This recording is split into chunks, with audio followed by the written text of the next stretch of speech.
Of all of the elements that go into a well-lived life, connection seems to trump them all.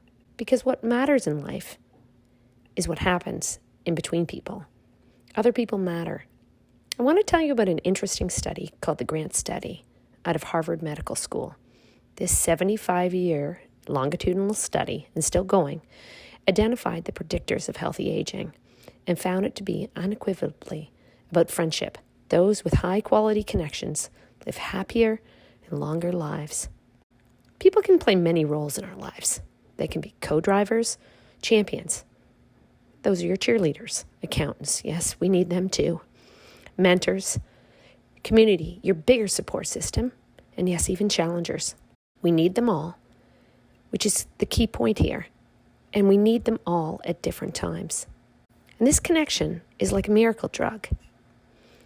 Gives us a stronger immune system, lower blood pressure, longer life expectancy, improved confidence, higher self-esteem, higher empathy levels, lower stress, and lower rates of depression and anxiety. And this connection is also like a miracle drug at the office.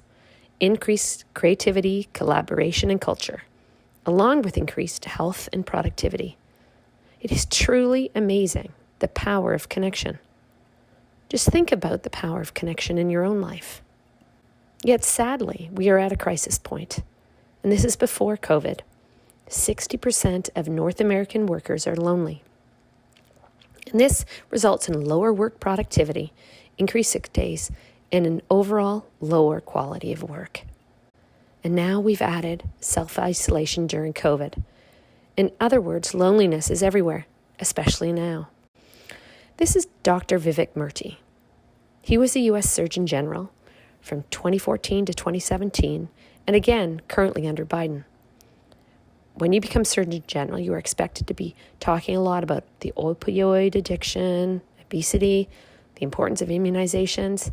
But when he traveled around the U.S. and listened, he discovered that behind so many of these stories of addiction and violence and chronic illness, there exists a deep sense of loneliness. Over 20% of the people he met were sick or alone on their deathbeds. And like many other forms of stress, it can lead to increased inflammation in the body, which can increase our risk of heart disease, chronic illness.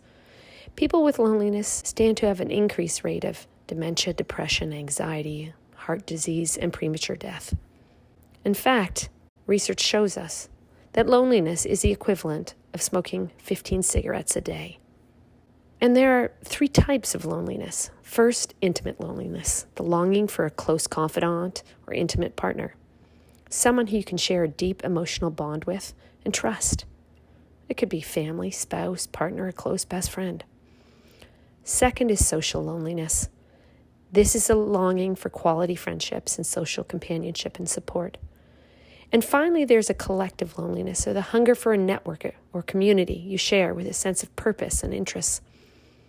And all categories of connection must be filled in order to thrive. And look, technology can trick us in a way. Don't think that technology always supports friendship. In fact, technology gives us the illusion of companionship without the demands of friendship. Quantity can appear much more important than quality. And research shows us that quality of friendship is significantly more important than quantity. So don't kid yourself when you have 1,000 friends on Instagram. Do you really have 1,000 friends? And look, we can improve our connections, absolutely. And research shows us this. We can increase friendships. And we kind of do it in 4 major ways. 1, seek shared experiences, especially when we look to spark fun. Also look to end interactions on a high note. It really matters, and research shows us this. Secondly, we can also increase connections when we nurture vulnerability and depth. Really listen. Go phoneless maybe. Take it off the table. Open up and share your stories. Also, interestingly, the frequency of connection matters.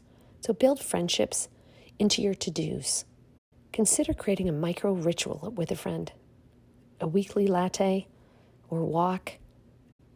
Finally is to support each other during both ups and downs.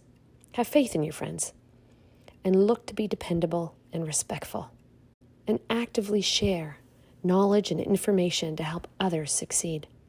So let's dial into a super element of connection, and that is, how can you be better listeners? I promise you, it's a true art. Firstly, our body language. It's important that we clear our minds, look someone in the eye and nod, and give the verbal affirmations, all important elements to being heard.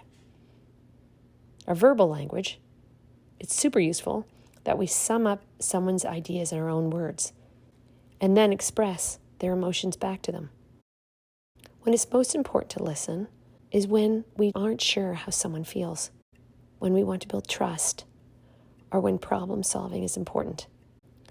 We want to balance our practices of tell versus ask.